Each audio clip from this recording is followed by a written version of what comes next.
Some people would rather get bad news than check their bank balance. And if your stomach tightened when I said that, this isn't a money video, because psychologists have found something strange. For a lot of people, not knowing the number is more stressful than knowing it. And yet, they still avoid looking.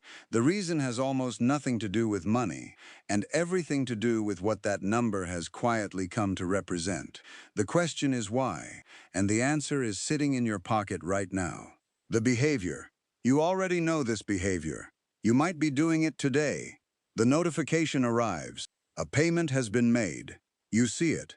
You know what it is.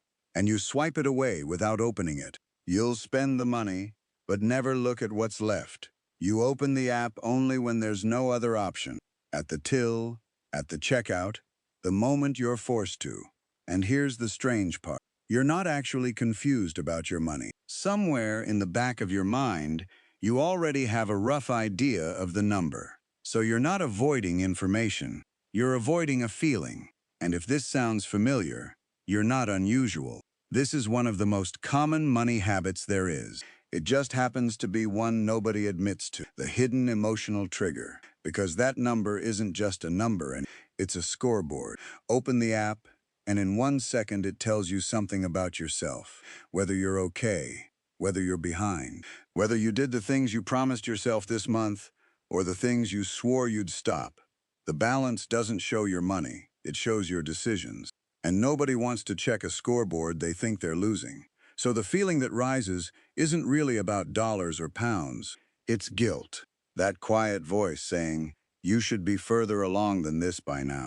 It's the fear that the number will confirm something you've been trying hard not to believe about yourself. So you could hand this person more money, and the flinch wouldn't disappear. Because the discomfort was never about the amount. It was about what the amount might say.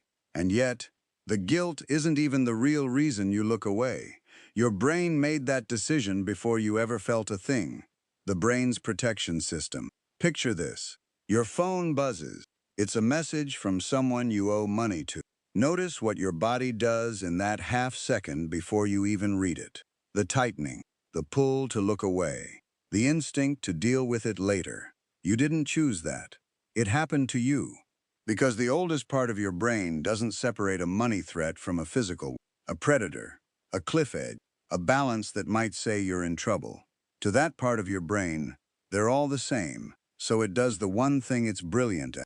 It pulls your attention away from the danger. Psychologists saw this pattern so often, they eventually gave it a name, the ostrich. Burying your head in the sand to avoid information that might hurt, even when that information could save you. And here's the trap. The second you swipe that notification away, the anxiety drops. Your brain logs it as a win. That worked. Looking away made me feel better. So next time, you look away a little faster. And this is where people get trapped for years without ever realizing. You're not weak. You're being trained by your own nervous system to flinch. The dangerous cycle. But that relief is a lie. The problem didn't go away. It just went into the dark. And in the dark, the fear grows. Because now your mind has to guess the number.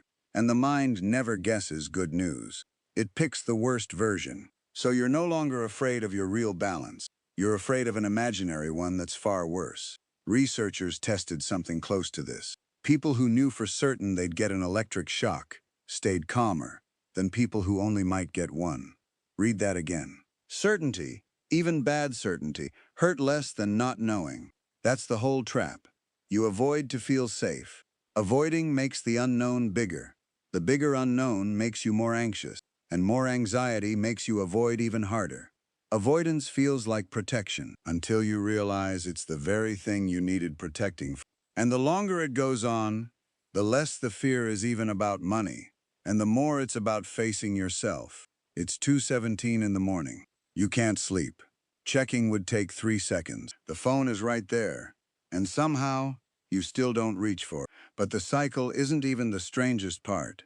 The strangest part is who gets trapped in it. The surprising truth. We assume someone who avoids their balance just doesn't care about money. It's the exact opposite. Think about it. You don't flinch at things you don't care about. If a stranger insulted a hobby you have zero interest in, you'd shrug. But if they criticize something you'd poured your heart into, that stings. The flinch is the proof that you care. The people who avoid their bank balance aren't careless. They're the ones lying awake at 2 a.m. They're the ones who feel a jolt of dread when the card machine pauses 1 second too long. They check everything except the balance. Precisely because the balance matters too much. The avoidance was never apathy. It's caring so much that looking feels dangerous. And that's the moment this stops being a money problem. The turn. We assume confidence comes from having more money. It doesn't. The people who feel most in control of their money usually aren't the ones who have the most. They're the ones who know exactly where they stand. Confidence was never about the size of the number. It's about being willing to look at it. So every day you avoid that number, you're not protecting your confidence, you're starving it. And what that slowly costs you is bigger than money. The hidden cost. And this is where the bill finally arrives. Not late fee, not surprise charges, something quieter. A tab in your mind that never closes. A voice running in the background. You don't actually know where you stand. You can be out with friends, on holiday, lying in bed. And that tab is still open, draining you, without ever showing you a bill. And it takes something worse than it takes control. When you don't know your numbers, you can't make real decisions. You can't plan. You can't say yes to the right opportunity with confidence. You can't say no to the wrong one. You stop steering. You start flinching. From one surprise to the next. And there's one last reason this trap survives for years. Eventually, the avoiding stops feeling like something you do and starts feeling like someone you are. I'm just not a money person. But you were never bad with money. You were protecting yourself from a feeling, and that protection quietly cost you the one thing you were chasing: calm. How to break the pattern. Here's the part nobody expects. Most financial advice makes this problem worse. Budgets, spreadsheet. Just be more disciplined. All of it points at the money. But the money was never the problem. The fear was. And fear shrinks the instant you look at it directly. So you don't fix this with a plan. You fix it with a smaller flinch. Start with one glance. Not a deep dive. Not a full review. Open it. See the number. Close it. No judgment. No fixing. Just looking. Because every single time you look, and nothing bad happens, your brain quietly learns something new. This isn't actually dangerous.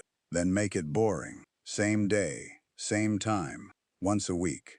You're not trying to control your money yet. You're teaching your nervous system that the truth is safe to look at. That was always the real skill, not budgeting, just being able to look. Because here's the thing about that number you've been avoiding. It was never judging you. It can't. It's just a fact. Sitting there, completely neutral. The judgment was never coming from the screen. It was coming from you. You were never afraid of the balance. You were afraid of what you'd already decided it would say about you. And that imaginary verdict has been quietly running your life from the shadows. So the moment you finally look, really look, the number stops being a threat and becomes an answer. The same answer that's been sitting in your pocket this whole time, while you kept swiping it away.